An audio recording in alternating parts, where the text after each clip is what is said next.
پای شونه، تیغه بینی، تاج ابرو اینجا و اینجا. مماس باز یه خطی نزن با تیغه بینی اینجا یه خطی. اول خطا رو مشخص میکنم، بعد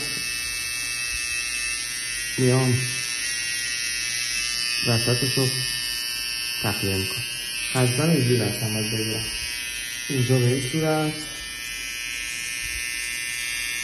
برای این سمت به این صورت.